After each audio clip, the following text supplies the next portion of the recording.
The courtroom hummed with whispers and unspoken dread, the air heavy with something far darker than mere anticipation. Journalists crowded the back benches, some with pens hovering over notebooks, others with phones recording beneath jacket pockets despite the strict no-camera rule. This wasn't simply another trial on the docket. It was the kind of case that made veteran prosecutors lose sleep and defense attorneys sharpen their knives. A brutal domestic assault with only one witness who could place the accused at the scene. A 5-year-old girl named Leela. The problem, she hadn't spoken a single word since that night. Uncertainty rippled through every corner of the room.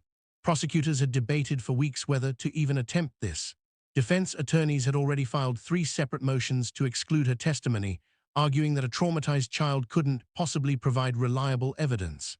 The judge, a stern woman in her 60s named Judge Helena Ramirez, known for her unwavering commitment to both justice and protocol, sat reviewing the case file for what must have been the 100th time. She'd presided over dozens of difficult cases, but this one kept her up at night. How do you balance the weight of truth against the fragility of a child's psyche? The accused sat at the defense table, composed and eerily calm. Christmas.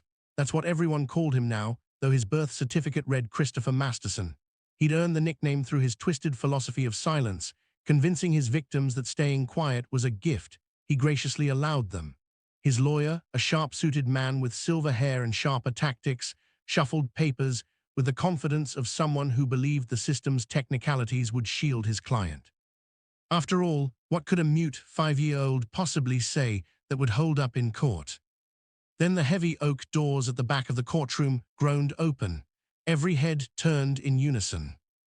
A small figure appeared in the doorway, her hand gripping tightly to that of her social worker, Mrs. Valdez. Leela wore a pink shirt with tiny white flowers embroidered along the collar, her dark hair pulled back with a clip that was already starting to slip. In her other hand, she clutched a worn stuffed rabbit, its fabric faded from countless nights of desperate comfort. Her eyes, wide, brown, and impossibly old for someone who'd only been alive for 5 years, scanned the room with the wariness of a wounded animal. Behind her came the soft click of claws against polished wood. The courtroom seemed to collectively hold its breath as Brandon entered. The massive pit bull mix moved with surprising grace, his powerful frame belying the gentleness in his deep amber eyes. His police therapy vest sat snug across his broad chest, the official badge glinting under the fluorescent lights. He'd been trained for exactly this kind of moment, to provide stability where the legal system offered only cold procedure. But no one, not the prosecutors, not the judge, not even his handler, could have predicted just how vital his presence would become. Leela froze just inside the doorway. Her gaze darted nervously from face to unfamiliar face, taking in the towering judge's bench, the sea of strangers, the oppressive formality of it all. Her fingers tightened around Mrs. Valdez's hand until her knuckles went white. Then she saw him. Brandon sat perfectly still near the witness stand, positioned exactly where his training dictated. His head tilted slightly, those warm eyes fixed on her with an expression that seemed to say, "I'm here, you're safe." Without warning, Leela released her social worker's hand. She shuffled forward, her small shoes barely making a sound on the hardwood floor, and moved straight toward the dog. The entire courtroom seemed to lean forward as one, breaths held, hearts suspended. She dropped to her knees beside Brandon and immediately pressed her face into the thick fur of his neck. Her stuffed rabbit fell forgotten to the floor. A silence descended that was almost sacred in its intensity. Even the court reporter's fingers stilled on her stenotype machine. Judge Ramirez leaned forward.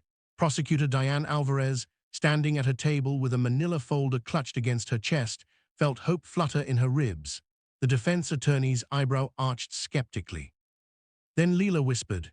Her lips moved against Brandon's fur, the words meant only for him, barely more than breath shaped into sound. At first, it seemed like nothing, just a frightened child seeking comfort in the only safe presence she could find. Until her expression changed. She pulled back slightly, her small hands still tangled in Brandon's coat, and looked up at him with eyes that had suddenly focused. Her brow furrowed the way someone's does when they're forcing themselves to remember something they've buried deep, something that hurts too much to hold in daylight. Then slowly she turned her head. Her gaze swept across the courtroom and landed on him. Christmas, sitting there with his manufactured calm, his carefully neutral expression, his complete certainty that a broken child could never touch him. Leela didn't point, she didn't cry, she didn't scream or retreat or collapse into herself the way everyone expected. Instead, her voice, clear and steady and impossibly brave, cut through the suffocating silence like a knife through silk. "He hurt Mommy." 4 words, that's all it took to shatter Christmas's carefully constructed defense. Welcome to our channel. We are so grateful you're here to witness this incredible journey of courage and truth. Before we reveal the secret Leela shared with Brandon, how would you rate this story's tension on a scale of 1 to 10? Drop your rating in the comments right now. Diane Alvarez had prosecuted predators before, but none quite like Christmas. She'd put away gang members who ruled through fear, white-collar criminals who destroyed lives with a pen stroke, even a serial arsonist who smiled while watching buildings burn. But this man, sitting so still at the defense table, hands folded like he was waiting for Sunday service to begin, he was different. He didn't just hurt people, he erased them. She'd spent 6 weeks building this case, 6 weeks interviewing survivors who flinched at sudden movements and spoke in voices barely above whispers. Christmas had a pattern, a signature that went beyond the physical violence.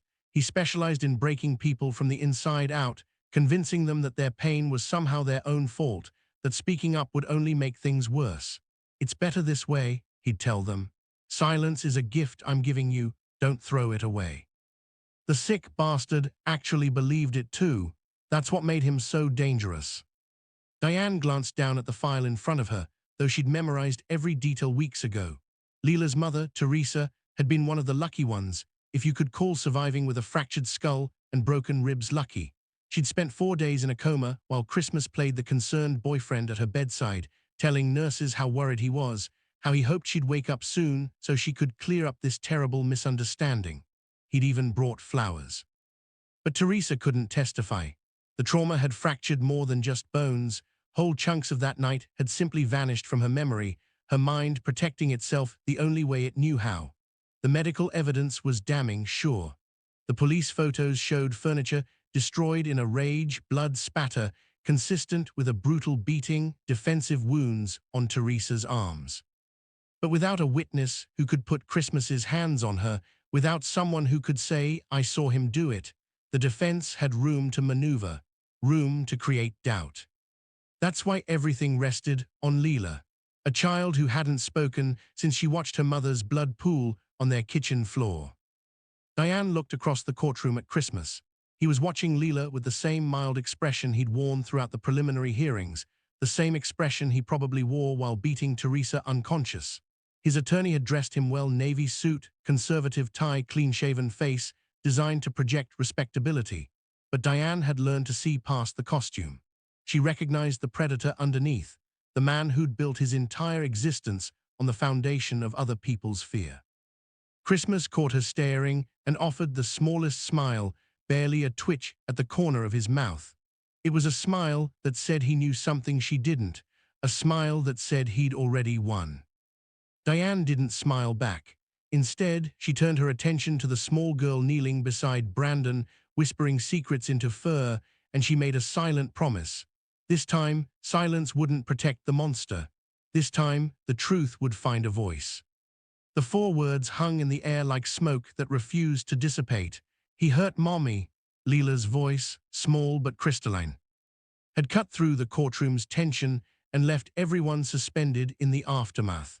Her hand remained buried in Brandon's fur, her eyes still fixed on Christmas with an intensity that seemed impossible for someone so young. Judge Ramirez leaned forward, her expression carefully neutral despite the electric charge that had just passed through her courtroom.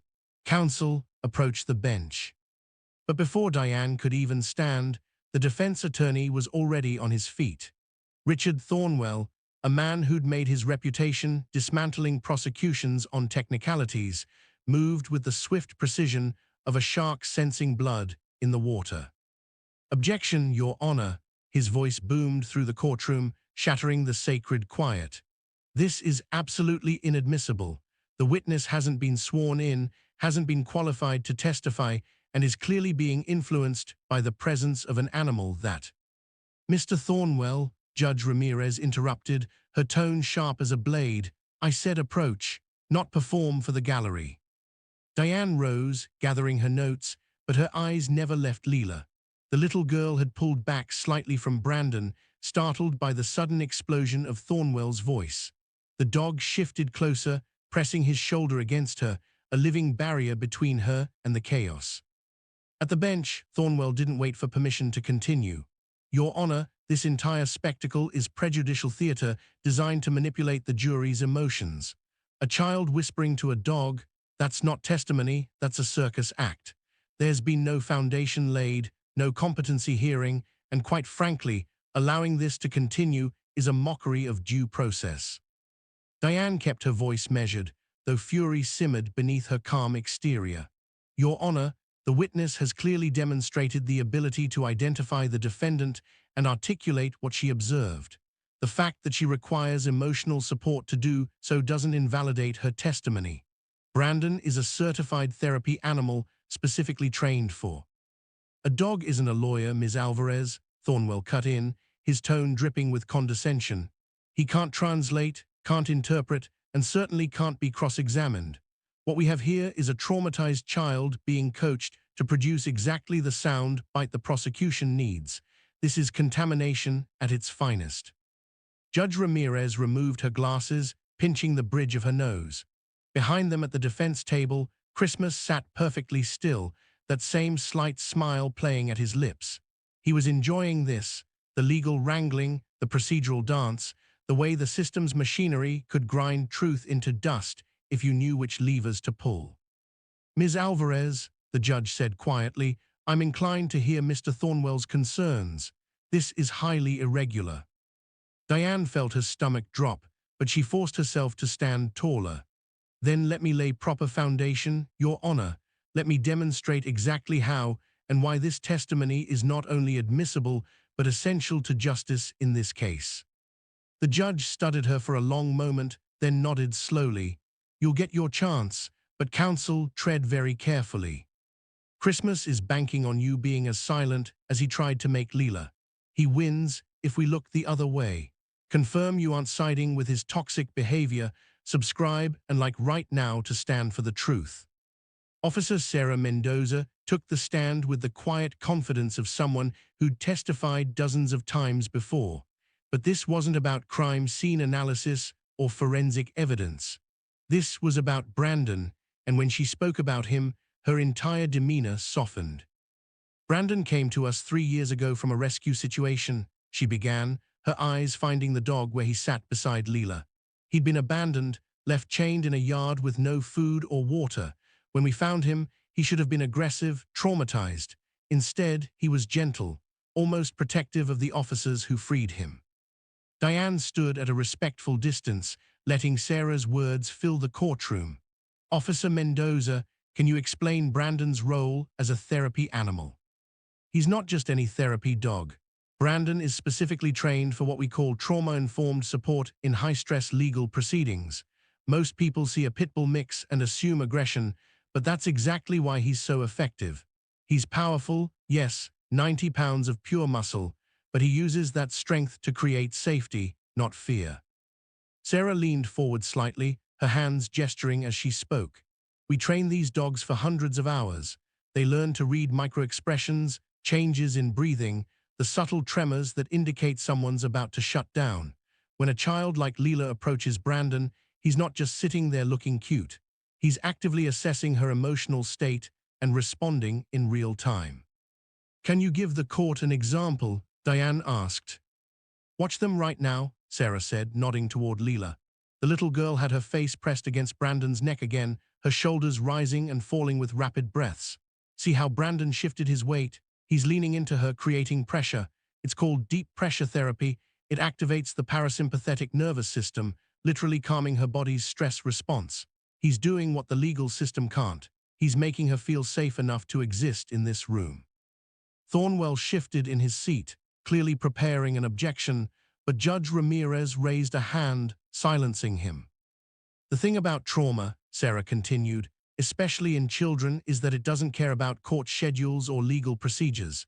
When Leela looks at that man, she didn't point at Christmas, but everyone knew who she meant. Her brain goes into survival mode. Fight, flight, or freeze. Without Brandon, she'd freeze. She'd shut down completely and we'd get nothing. But with him, she has an anchor. A safe zone in a system that was never designed to accommodate someone her age, dealing with something this horrific. Diane let the words settle before asking her next question. In your professional opinion, is Brandon influencing Leela's testimony? No, Sarah said firmly. Brandon doesn't tell her what to say. He gives her the courage to say what she already knows. There's a profound difference. He's not coaching her. He's protecting her from the weight of her own terror long enough for truth to surface. The courtroom fell silent. Even Thornwell seemed momentarily at a loss for words. At the defense table, Christmas's smile had finally faltered, replaced by something harder to read. Perhaps he was beginning to understand that his favorite weapon, silence born of fear, had just met its match. Diane approached the evidence table with a manila folder in her hands, the kind that looked deceptively ordinary despite containing something that would crack the case wide open. She debated for days about whether to introduce these drawings, knowing Thornwell would tear into them with everything he had. But watching Leela curl into Brandon's protective presence had steeled her resolve. The little girl had found a way to speak when words failed her. It was Diane's job to make sure people listened. Your Honor, the prosecution would like to introduce Exhibits 12 through 17, drawings created by the witness in the weeks following the assault. She spread 6 pieces of paper across the prosecutor's table, each one standard construction paper covered in waxy crayon strokes. The jury leaned forward almost unconsciously, trying to catch a glimpse. Judge Ramirez nodded for her to continue. Diane held up the first drawing. Even from a distance, the image was visceral. Bold red strokes dominated the page, a towering figure rendered in crimson, arms raised, mouth open in what could only be rage. The figure loomed over a smaller shape, brown lines suggesting a table, now broken into jagged pieces. This was drawn by Leela 3 days after her mother was hospitalized, Diane said, her voice steady despite the weight of what she held. Her therapist, Dr. Natasha Volkov, provided these to us along with her clinical notes. Leela wouldn't speak during their sessions, but she drew constantly, obsessively. She placed the first drawing on an easel facing the jury and held up the second. This one showed the same red figure, but now there were details: black shoes, a watch on one wrist rendered in clumsy yellow circles, and most damning of all, letters across the chest. Lila had spelled out CHRIS in her careful, unsteady hand. Thornwell was on his feet before Diane could say another word. Objection. These are the fantasy drawings of a traumatized child being manipulated by a therapist with a clear agenda. There's no foundation that these represent actual memories rather than nightmares or... Mr. Thornwell, Judge Ramirez cut him off. You'll have your chance on cross. Sit down. Diane moved to the next exhibit, and this one made several jurors visibly react. It was the broken table again. But now there were brown smears beneath it, Leela's attempt to depict blood. Beside the table, a tiny figure in pink hid beneath what appeared to be a bed, stick-figure hands covering its face. Now, if the court will allow me to present police photograph number 43 from the crime scene. Diane placed a glossy 8x10 beside Leela's drawing. The collective intake of breath was audible. The similarities were impossible to dismiss. The overturned dining table, one leg snapped clean off. The blood spatter pattern on the hardwood floor. Even the position of the table relative to the bedroom door matched Leela's crayon rendering with eerie precision. Leela drew this before she ever saw police photographs, Diane said quietly. Before anyone told her what the scene looked like, she drew what she saw that night. She drew the big red monster breaking her mother, and she drew exactly where she hid while it happened. Christmas shifted in his seat for the first time all day, his composure finally cracking at the edges. The red monster had a face now, and everyone in the courtroom could see it. The courtroom's audio system crackled to life with the kind of static that made everyone instinctively lean forward. Diane stood beside the evidence cart, her hand hovering over the playback button of a small digital recorder. This was the evidence she'd fought hardest to get admitted, a recording so raw, so intimate in its horror, that even she had struggled to listen to it the first time. Your Honor, this audio was captured by Mr. Felix Navarro, who lives in the apartment directly above the victim's unit. He'd been experiencing noise complaints for weeks and had set up a recording device to document the disturbances for his landlord. She pressed play. At first, there was nothing but ambient sound, the hum of an air conditioning unit, distant traffic, the muffled thump of footsteps overhead. Then the voices began. A man's voice, distorted by walls and distance, but unmistakably furious. The words were indistinct, but the rage was crystal clear. Shouting, the crash of something heavy hitting the floor. A woman's scream, sharp and terrible, cut suddenly short. Several jurors flinched. One placed a hand over her mouth. Then came the sound that made Diane's chest tighten every single time. A child's voice, small and desperate, cutting through the chaos like a prayer shouted into a storm. Brandon, hide, Brandon, hide, Brandon, please hide. The words repeated like a mantra, the little voice cracking with terror. In the present courtroom, Leela pressed herself harder against the real Brandon, her hands clutching his fur so tightly her knuckles had gone white. The dog remained perfectly still, a mountain of calm in the face of her rising panic. Diane let the recording play for another 30 seconds, long enough for the jury to hear the pattern, the way Leela's voice grew more frantic with each repetition. Then she stopped it, the silence afterwards somehow louder than the screaming had been. This recording was made on the night of the assault, Diane said quietly, 3 months before Leela ever met Brandon, 3 months before this therapy dog was even assigned to her case. She turned to face the jury directly. Leela didn't know a dog named Brandon existed that night, but in her terror, in her desperate need for protection, her mind created him. She conjured a guardian, someone strong enough to keep her safe while her world collapsed around her. And when she finally met the real Brandon weeks later, she recognized him immediately, not because anyone told her to, but because he was the safety she'd been begging for all along. Thornwell shot to his feet. Your Honor, this is pure speculation. The prosecution is crafting a narrative out of a coincidence. Children say all sorts of things under stress. Maybe she had a stuffed animal named Brandon. Maybe she'd seen a dog in the neighborhood. Maybe. Mr. Thornwell, Judge Ramirez said, her voice carrying a weight it hadn't held before, I'll hear your cross-examination when the time comes, but right now, I'm going to allow this evidence to stand. Diane glanced at Leela, who was whispering something new into Brandon's ear, her lips moving against his fur with urgent intensity. The dog's ears swiveled back, listening to secrets only he could hear, protecting her the way she'd always known he would.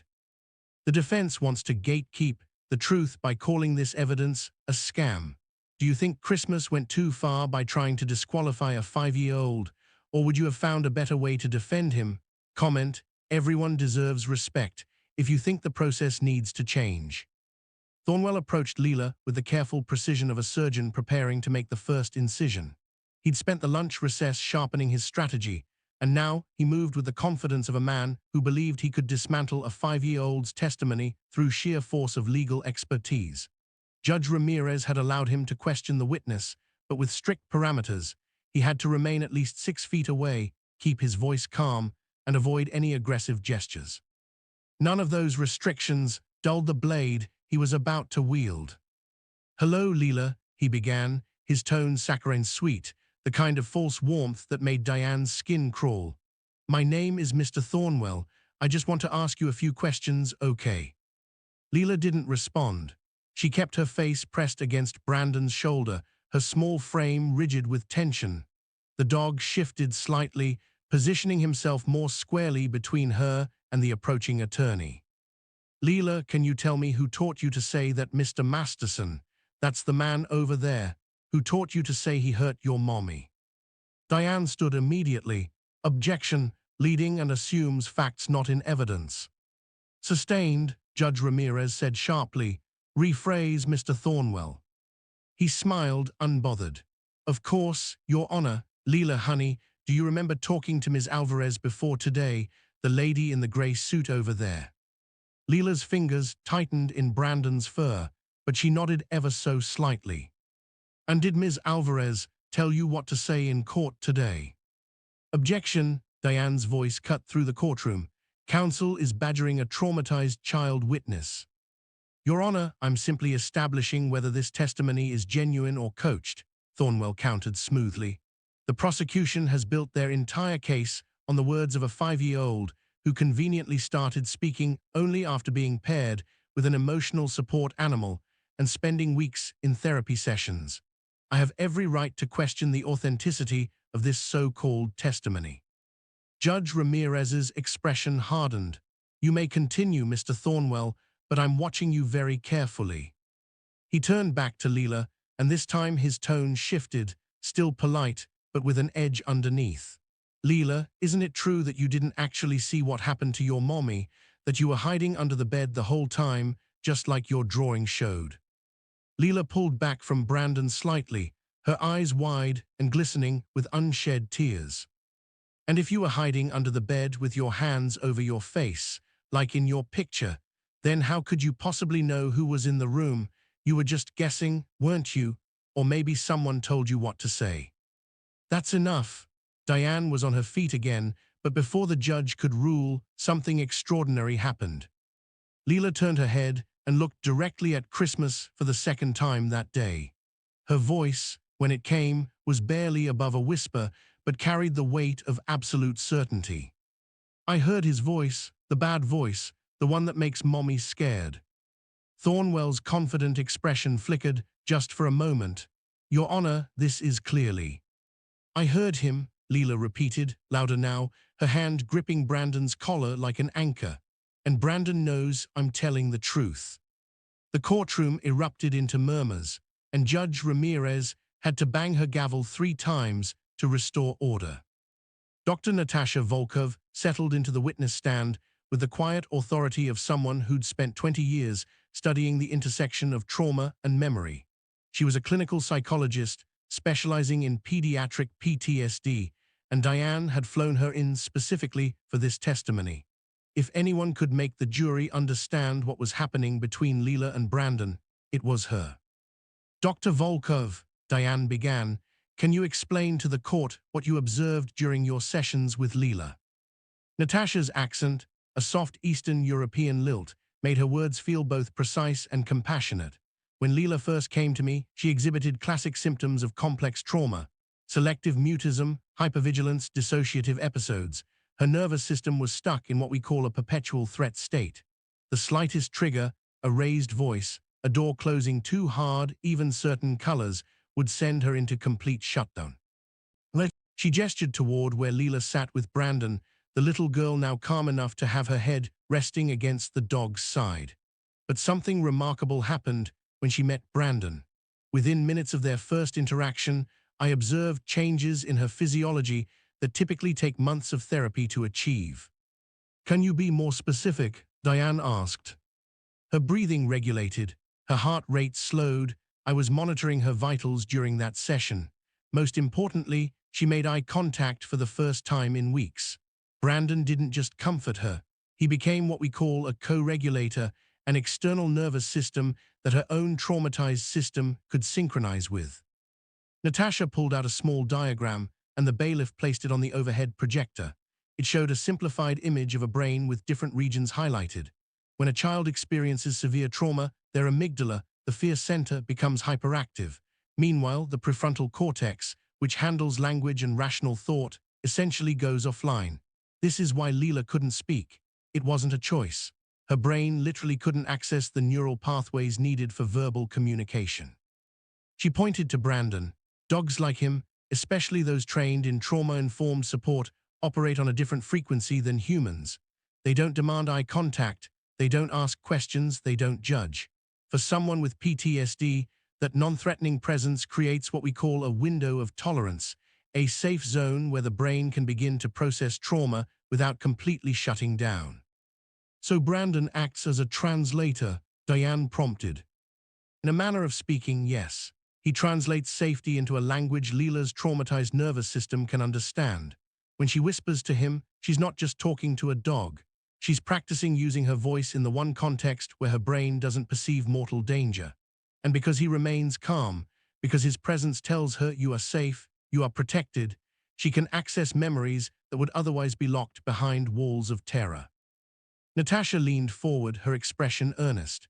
The legal system demands clarity, verbal precision, direct answers, but trauma doesn't work that way. Trauma fractures, it hides, it protects the psyche by burying what's too painful to hold. Without Brandon, Leela would remain fragmented, unable to testify not because she doesn't know the truth, but because her body won't let her speak it. He doesn't change her testimony, he makes testimony possible. Thornwell was already on his feet, ready to dismantle her, but the damage was done. The jury understood now, they'd seen it with their own eyes.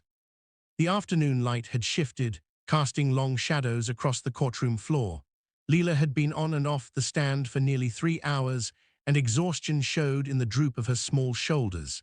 But Diane needed one more thing from her, the most important thing. She needed Leela to tell the jury, in her own words, what she remembered from that night. "Leela," Diane said gently, kneeling down so she was at eye level with the little girl, "can you tell us what you were doing when you heard the bad voice?" Leela's hand found Brandon's ear, her fingers absently stroking the soft fur there. For a long moment, she didn't speak, and Diane worried she'd pushed too far, asked for too much. Then Leela's voice came, quiet but steady. "I was sleeping, in my pink bed with the stars." "And what woke you up?" "The yelling, the bad yelling." Her voice caught, and she pressed her face into Brandon's neck. The dog remained motionless, a living anchor. After a few breaths, she continued. "Mommy said, please stop," but the bad voice didn't stop. Diane felt her throat tighten, but kept her expression neutral. "What did you do when you heard the yelling?" "I got small, like a mouse." Leela's hands demonstrated, curling into herself. "Mice hide when the big things are scary, so I went under my bed, in the corner where the dust is. I made myself very, very small." "And could you see anything from under the bed?" Leela nodded, her eyes distant now, seeing something no child should ever have to see. "I saw Mommy's feet. She was trying to run, but they couldn't run. They fell down. And then I saw his shoes, the black ones that make loud sounds on the floor." The courtroom was absolutely silent. Even the court reporter's fingers had stilled. "I heard the bad voice say, 'You made me do this.' And then there was a big crash and Mommy made a sound like when something breaks that can't be fixed." A tear slid down Leela's cheek, but she didn't stop talking. "I put my hands over my ears and I whispered for Brandon to come hide with me. I whispered so quiet because mice have to be quiet or the scary things find them." Diane's own eyes were burning now, but she had to ask the final question. "Leela, can you tell the court whose voice you heard that night? The bad voice that said those things to your mommy?" Leela turned her head and looked directly at Christmas. For the first time all day, there was no fear in her eyes, only a terrible, truth-telling clarity that seemed far older than her 5 years. "Him," she said, pointing with one small finger. "The Christmas man, he has the bad voice that makes everything break." Christmas's mask finally shattered. His jaw clenched, his hands gripped the table's edge, and for just a moment, the jury saw exactly what Leela and Teresa had seen, the monster beneath the expensive suit. Diane stood slowly. "No further questions, Your Honor." "Would you have let a stranger, or even a dog, go through all this to save your life? If you think Christmas belongs behind bars for his cowardice, like this video to show you're not on the side of evil." The jury deliberated for 4 hours and 17 minutes. Diane spent every second of that time packing the courthouse hallway, her heels clicking against marble floors worn smooth by decades of anxious footsteps. She'd done everything she could, presented every piece of evidence, called every witness, laid bare the truth in a way that should have been undeniable. But juries were unpredictable, and Thornwell's closing argument had been masterful, full of reasonable doubt, procedural concerns, and carefully crafted sympathy for a man whose life hangs on the words whispered to a dog. When the bailiff finally emerged to announce the jury had reached a verdict, Diane's hands were shaking so badly she had to clasp them together. The courtroom filled quickly. Leela sat in the front row now, no longer required to testify, with Brandon's head resting in her lap and Mrs. Valdez's arm around her shoulders. Christmas took his place at the defense table, his composure rebuilt, that slight smile back in place like armor. Judge Ramirez entered, and everyone rose. The formalities felt endless, the shuffling of papers, the confirmation that the jury had indeed reached a unanimous decision, the handing of the verdict form from foreperson to bailiff to judge. Diane watched Ramirez's face as she read it, searching for any hint of what was coming, but the woman's expression remained professionally neutral. "Will the defendant please rise?" Christmas stood, Thornwell beside him, both men's faces carefully blank. In the matter of the state versus Christopher Masterson, on the charge of aggravated assault in the first degree, how does the jury find? The foreperson, a middle-aged woman with kind eyes who'd watched Leela's entire testimony with barely contained tears, stood and spoke clearly. "We find the defendant guilty, Your Honor." The courtroom erupted. Reporters surged toward the exits, desperate to file their stories. Christmas's mask cracked completely, his face contorted with rage as he turned toward Leela, mouth opening to say something vicious. But before he could speak, two bailiffs were already there, their hands on his arms, pulling him back. The last thing Diane saw before they led him away was his face, finally showing the monster that had been hiding underneath all along. Leela didn't watch him go. She was too busy burying her face in Brandon's fur, her small shoulders shaking, not with fear this time, but with something that looked almost like relief. 3 weeks later, Diane stood in the park near the courthouse, watching something she'd wondered if she'd ever see. Leela was running, actually running, across the grass, her laughter bright and unburdened as Brandon loped beside her, his tail wagging in wide, joyful arcs. Teresa sat on a nearby bench, still healing but present, her eyes following her daughter with a mixture of pride and wonder. The little girl who'd hidden like a mouse under her bed, who'd whispered desperate prayers to a dog that didn't yet exist, was playing. Just playing.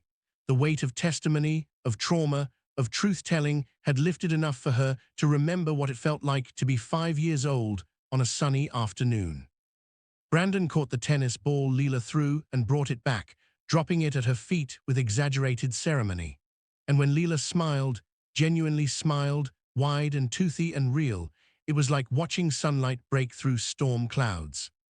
Diane felt tears prick her eyes, but she didn't wipe them away. Some moments deserved to be felt fully. Truth had won, not because the system was perfect or because justice was guaranteed, but because one brave little girl had found her voice in the most unlikely place, in whispers to a dog who understood that sometimes safety is the only language that matters.